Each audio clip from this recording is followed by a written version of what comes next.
मुझे breast cancer हो गया था। मुझे अपने दिल में पूरी आस्था और सच्चा विश्वास था कि मैं ठीक हो चुकी हूँ। हर दिन मैं कहती थी, मेरे उपचार के लिए धन्यवाद। लगातार मैं कहती थी, मेरे उपचार के लिए धन्यवाद। मैंने अपने दिल में यकीन कर लिया कि मैं ठीक हो चुकी हूँ। मैंने खुद को इस रूप में देखा जैसे कैंसर मेरे शरीर में कभी था ही नहीं। मैंने अपना इलाज करने के लिए एक और साधन का इस्तेमाल किया। मैं बहुत मजेदार फिल्में देखने लगी।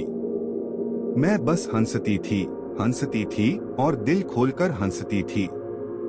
तनाव लेने का तो सवाल ही नहीं था, क्योंकि हम जानते थे कि उपचार की कोशिश करते समय तनाव बहुत बुरी चीज हो सकती है। बीमारी का पता चलने और इसके ठीक होने के बीच लगभग 3 महीने का फासला रहा, और यह उपचार बिना किसी रेडिएशन या कीमोथेरेपी के हो गया। कैथी गुडमैन की यह सुंदर और प्रेरक कहानी 3 जबरदस्त शक्तियों के कार्यरत होने का उदाहरण है। उपचार के लिए कृतज्ञता की शक्ति, मनचाही चीज पाने के लिए आस्था की शक्ति, और हमारे शरीर की बीमारी बाहर निकालने के लिए हंसी व खुशी की शक्ति। कैथी अपने उपचार में हंसी शामिल करने के लिए इसलिए प्रेरित हुई क्योंकि उन्होंने नॉर्मन कजिन्स की कहानी सुन ली थी। नॉर्मन को एक असाध्य बीमारी थी। डॉक्टरों ने उसे बताया कि वह सिर्फ कुछ महीनों का मेहमान है। नॉर्मन ने अपना इलाज खुद करने का फैसला किया।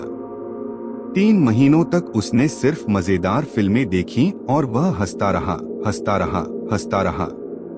उन 3 महीनों के भीतर बीमारी उसके शरीर से चली गई। डॉक्टरों ने उसके उपचार को चमत्कार की संज्ञा दी। जब नॉर्मन दिल खोलकर हंसा तो उसकी सारी नकारात्मकता बाहर निकल गई और साथ में उसकी बीमारी भी बाहर निकल गई। हंसी सचमुच सर्वश्रेष्ठ चिकित्सा है।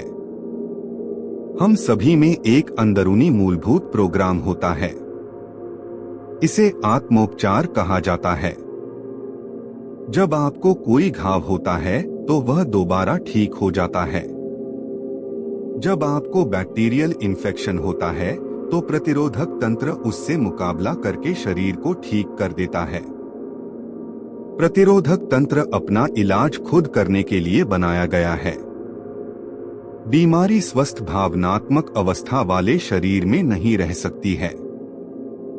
हमारा शरीर हर सेकंड लाखों कोशिकाओं को बाहर निकाल रहा है और साथ ही यह लाखों नई कोशिकाएं बना भी रहा है। सच तो यह है कि हमारे शरीर के कुछ हिस्से हर दिन बदलते हैं। कई हिस्से कुछ महीनों में बदलते हैं और बाकी कुछ सालों में। लेकिन कुछ सालों के भीतर हम में से हर एक के पास बिल्कुल नया शरीर होता है। विज्ञान यह साबित कर चुका है कि हमारा पूरा शरीर कुछ साल में बदल जाता है। फिर ऐसा क्यों है कि बीमारी हमारे शरीर में सालों तक रहती है? इसका मतलब यह है कि यह सिर्फ विचारों के कारण ही मौजूद है, क्योंकि रोगी का दिमाग बीमारी को लगातार देख रहा है, उस पर लगातार ध्यान केंद्रित कर रहा है। पूर्णता, परफेक्शन के विचार सोचें। बीमारी उस शरीर में नहीं रह सकती जिसमें सद्भावनापूर्ण विचार हों। जान लें कि सिर्फ पूर्णता ही सच है। जब आप पूर्णता पर ध्यान केंद्रित करते हैं तो आप उसका आह्वान करके उसे अपनी ओर बुलाते हैं। अपूर्ण विचार पूरी मानव जाति के कष्टों के कारण हैं, जिनमें रोग, गरीबी और दुख शामिल हैं। नकारात्मक विचार सोचते समय हम खुद को अपनी सही विरासत से अलग कर लेते हैं। इसके बजाय यह घोषणा करें और विश्वास रखें, मैं सिर्फ आदर्श विचार सोचता हूँ। मैं सिर्फ आदर्श चीजें देखता हूँ। मैं आदर्श हूँ। मैंने अपने शरीर से कठोरता और सुस्ती को बाहर निकाल दिया। मैंने अपने शरीर को किसी बच्चे के शरीर की तरह लचीला और आदर्श देखने पर ध्यान केंद्रित किया। कुछ समय में ही जोड़ों का दर्द और कठोरता गायब हो गई। सच तो यह है कि मैंने यह काम रातों रात कर लिया। इसी तरह बुढ़ापे की धारणाएं भी हमारे मस्तिष्क में ही होती हैं। वैज्ञानिक दृष्टि से हमारा शरीर बहुत कम समय में ही बिल्कुल नया हो जाता है। बुढ़ापा सीमाबद्ध चिंतन है, इसलिए इससे संबंधित विचारों को अपनी चेतना से बाहर निकाल दें और यह जान ले कि चाहे आपने अपने दिमाग में कितने ही जन्मदिन मना लिए हों, आपका शरीर सिर्फ चंद महीनों पुराना है। जब आपका अगला जन्मदिन आए तो खुद पर एक एहसान करें और इसे अपने पहले जन्मदिन की तरह मनाएं। अपने केक पर 60 कैंडल न लगाएं, जब तक कि आप बुढ़ापे का आह्वान करके उसे अपनी तरफ न बुलाना चाहें। दुर्भाग्य से पाश्चात्य समाज बुढ़ापे पर बहुत ज्यादा ध्यान केंद्रित करता है, जबकि वास्तव में ऐसी कोई चीज होती ही नहीं है। सोचने के माध्यम से आप आदर्श सेहत, आदर्श शरीर, आदर्श वजन और चिर यौवन पा सकते हैं। आप पूर्णता की निरंतर सोच से इसे हकीकत बना सकते हैं। मान लीजिए आपको कोई बीमारी है। अब अगर आप उस पर ध्यान केंद्रित कर रहे हैं और लोगों से उसके बारे में बात कर रहे हैं, तो आप अधिक रोगी कोशिकाएं उत्पन्न कर रहे हैं। पूर्णतः स्वस्थ शरीर की तस्वीर देखें। बीमारी का इलाज डॉक्टर पर छोड़ दें। बीमार होने पर लोग अक्सर सारे समय इसी के बारे में बातें करते रहते हैं। ऐसा इसलिए है क्योंकि वे सारे समय इसी के बारे में सोचते रहते हैं, इसलिए वे बस अपने विचार व्यक्त करते हैं। अगर आप थोड़े बीमार महसूस कर रहे हों, तो उसके बारे में बात न करें जब तक कि आप उस स्थिति में ज्यादा समय न रहना चाहते हों। जान लें कि आपका विचार सबसे महत्वपूर्ण है, इसलिए इस विचार को ज्यादा से ज्यादा बार दोहराएं। मैं बहुत बढ़िया महसूस करता हूँ। मैं बहुत बढ़िया महसूस करता हूँ और सचमुच इसे महसूस करें। अगर आप बहुत बढ़िया महसूस न कर रहे हों और कोई पूछे कि आप कैसा महसूस कर रहे हैं, तो बस इस बारे में कृतज्ञ रहें कि व्यक्ति ने आपको बढ़िया महसूस करने के विचार सोचने की याद दिलाई है। सिर्फ अपनी मनचाही चीज के बारे में ही बोलें। आप किसी चीज को तब तक नहीं पकड़ सकते जब तक कि आप यह न सोच लें कि आप ऐसा कर सकते हैं। आप कोई काम कर सकते हैं, यह सोचना विचार द्वारा उसे अपने पास आने का आमंत्रण देना है। लोगों की बीमारी का विस्तृत ब्यौरा सुनते समय भी आप बीमारी को आमंत्रित कर रहे हैं। दूसरों की बीमारी का ब्यौरा सुनते समय आपका पूरा विचार और ध्यान बीमारी पर केंद्रित है। याद रखें, जब आप किसी चीज पर पूरा ध्यान केंद्रित करते हैं, तो आप उसे ब्रह्मांड से मांग रहे हैं। और आप निश्चित रूप से बीमार व्यक्ति की भी मदद नहीं कर रहे हैं। आप उसकी बीमारी में अपनी ऊर्जा भी जोड़ रहे हैं। अगर आप सचमुच उस व्यक्ति की मदद करना चाहते हैं, तो संभव होने पर बातचीत को अच्छी चीजों की तरफ मोड़ दें, वरना अपने रास्ते चले जाएं। जाते वक्त उस व्यक्ति को स्वस्थ होने के सशक्त विचार और भावनाएं देकर जाएं और बात वहीं खत्म कर दें। मान लें आपके पास 2 लोग हैं जो एक ही चीज के शिकार हैं। उनमें से एक खुशी पर ध्यान केंद्रित करने का विकल्प चुनता है, वह संभावना और आशा में जीता है। वह उन सभी कारणों पर ध्यान केंद्रित करता है कि उसे खुश और कृतज्ञ क्यों होना चाहिए। दूसरा व्यक्ति भी उसी चीज का शिकार है, लेकिन वह बीमारी, दर्द और बदकिस्मती पर ध्यान केंद्रित करने का विकल्प चुनता है। इनमें से कौन सा तरीका बेहतर है? यदि लोग बीमारी और उसके लक्षणों पर पूरा ध्यान केंद्रित करते हैं, तो वे उसे बढ़ावा देते हैं। उपचार तब तक नहीं होगा जब तक कि वे अपना ध्यान बीमारी के बजाय सेहत पर केंद्रित नहीं कर लेंगे, क्योंकि यही आकर्षण का नियम है। जहां तक संभव हो, हमें याद रखना चाहिए कि हर अप्रिय विचार एक बुरी चीज की तरह होता है, जिसे हम अपने शरीर में रखते हैं। जब हमारे विचार खुशनुमा होते हैं, तो हमारी बायोकेमिस्ट्री भी खुशनुमा बन जाती है, जिससे हमारा शरीर सेहतमंद रहता है और हम खुश रहते हैं।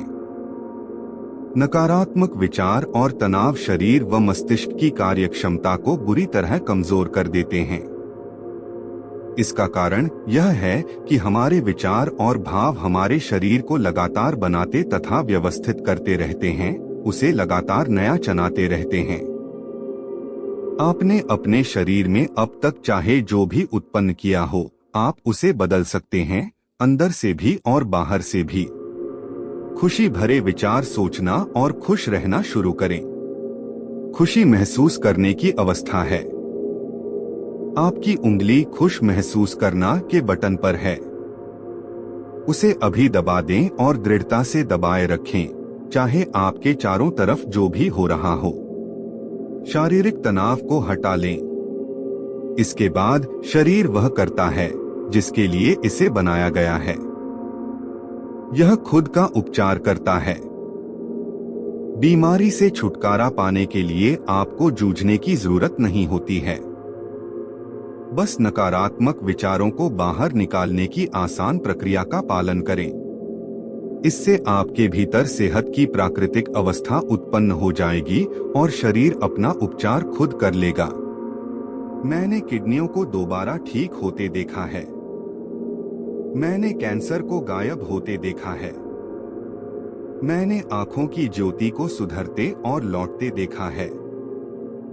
रहस्य का पता लगने से पहले मैं 3 साल से पढ़ने का चश्मा लगा रहा था।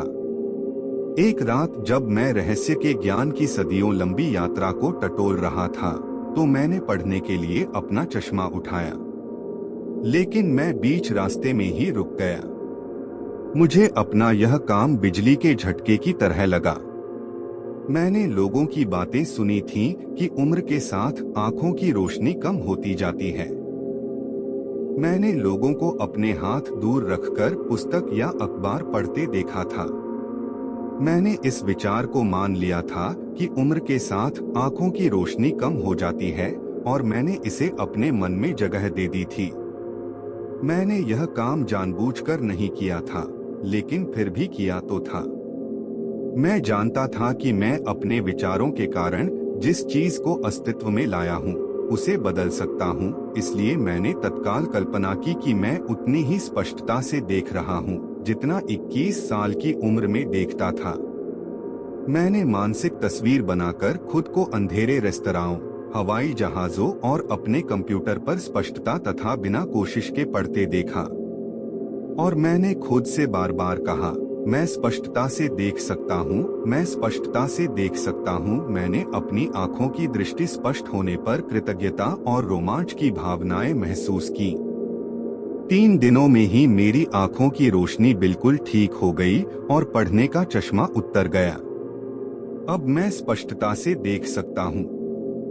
जब मैंने द सीक्रेट के एक टीचर डॉक्टर बेन जॉनसन को यह प्रसंग बताया, तो वे बोले, क्या तुम्हें एहसास है कि 3 दिनों के भीतर यह काम करने के लिए तुम्हारी आंखों को किस चीज से गुजरना पड़ा होगा? मैंने जवाब दिया, नहीं, और ईश्वर का शुक्र है कि मुझे पता नहीं है, इसलिए वह विचार मेरे दिमाग में आया ही नहीं। मैं तो बस इतना जानता था कि मैं यह काम कर सकता हूँ और तेजी से कर सकता हूँ। कई बार अज्ञान से लाभ होता है। डॉक्टर जॉनसन ने अपने शरीर से एक असाध्य बीमारी को हटा दिया था, इसलिए उनके चमत्कार की तुलना में मेरी आंखों की रोशनी का लौटना मुझे छोटी बात लगी थी।